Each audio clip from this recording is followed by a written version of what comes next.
Hello and welcome to another exciting Read Aloud with Miss Disney. I am your lovely host, Miss Disney. Miss Disney. Whew. Sorry, a little tired there. And we're continuing the villain series written by Serena Valentino. And if you guessed from the last one, I'm going to give you... If you remember, in the last one I gave you the clue of that this villain, if we don't know about this villain, this person will curse you for 100 years. And it's not human. So, I'll give you guys a few seconds, or Give you guys a few seconds to take a guess on who the villain is. There we go. Oh, you're back. Did you take a guess?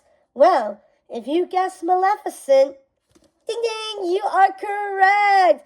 We are going to be continuing the series by reading Mistress of All Evil, a tale of the dark fairy. Shall we begin? Prologue. The dark fairy's castle was eerily silhouetted against the tempestuous sky by a magnificent spiral of glowing green mist.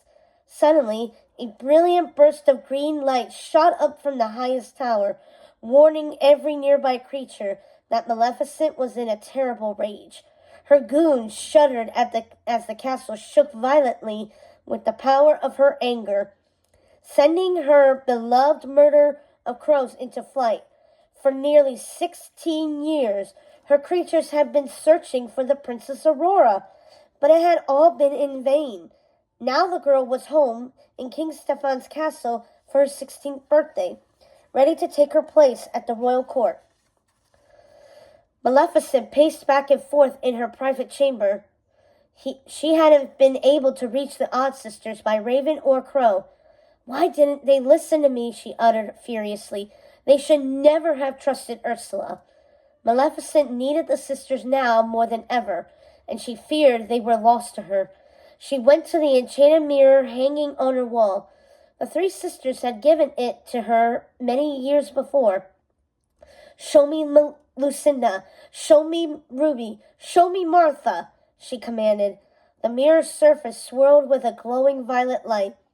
The dark fairy had never quite mastered mirror magic like the Odd Sisters, and she seldom used their gift. Nevertheless, after a moment, hazy images of the sisters appeared in the glass. They were wandering aimlessly through a large mirrored chamber. They seemed to be calling out a name over and over again, but Maleficent couldn't discern their words. "Lucinda, can you hear me? Sisters, I need you!" Maleficent cried.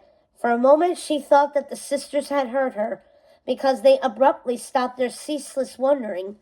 "Sisters, where are you? I need your help with Aurora," Maleficent shouted. Suddenly, Lucinda grew more distant in the mirror. Her face flickered in the swirling purple haze of magic as she ushered frantic orders to the dark fairy. "You must get into that castle, Maleficent. Go by fire, go by smoke, go by rhyme, go by any means available to you, but go. Create the mundane instrument of her doom, if you must, and send her to the land of dreams.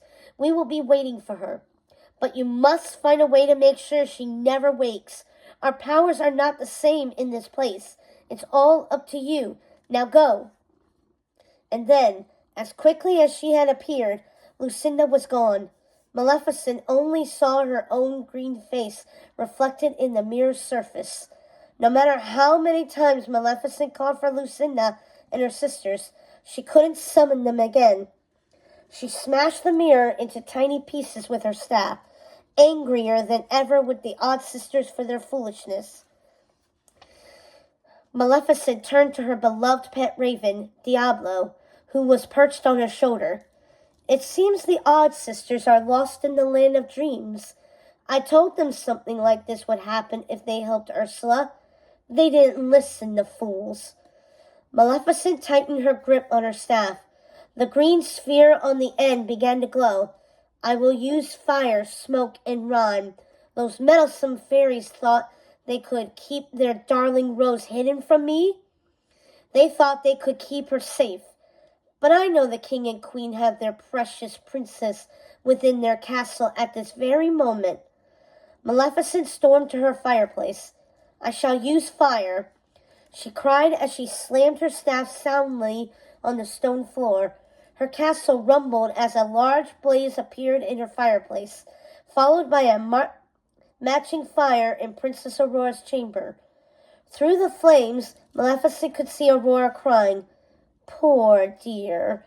She doesn't know she's betrothed to her one true love. All the better. Now I shall use rhyme, Maleficent declared, extinguishing the fire and closing her eyes as the words of her dark spell swirled through her thoughts. Bring me to their cherished rose, and bring this chapter to a close. By fire, by smoke, by fire, and by night, touch the spindle I shall ignite. Sleep will come to their fair rose, forever trapped in her repose. A tiny wisp of smoke curled ominously from Aurora's fireplace. Maleficent's yellow eyes contrasted brilliantly with the fireplace's darkness as she transported herself to King Stephan's castle. Enchant the rose with burning light. No fear, no sorrow, no flight with fright. Let her follow without despair, so she may slumber forever without care.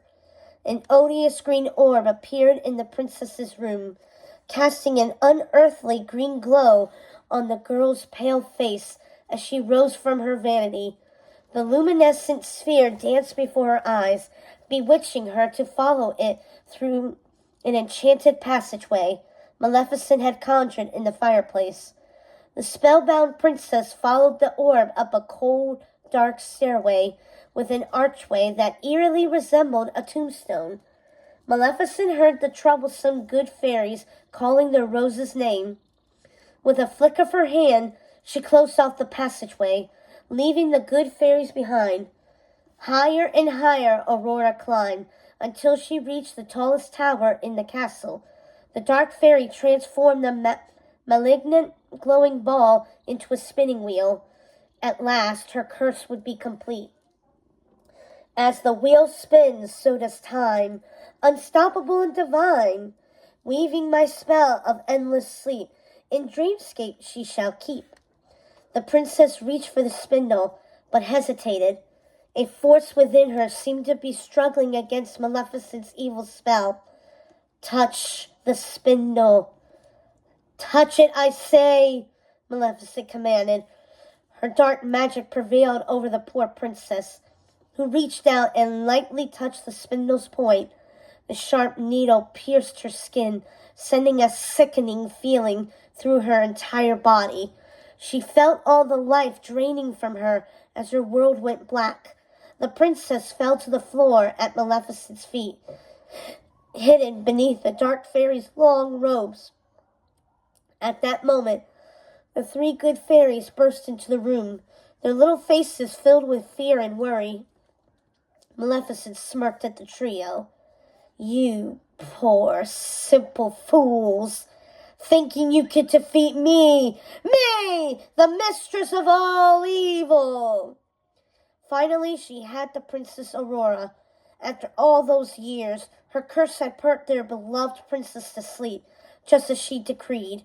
Their attempts to keep her safe had failed. With a flourish, Maleficent swept her cloak to one side. Well, here's your precious princess, she added, cackling triumphantly. The three good fairies gasped at the ghastly scene. Their beautiful Rose's lifeless body lay on the cold stone floor. Her tiara lay beside her like an omen that she would never become queen.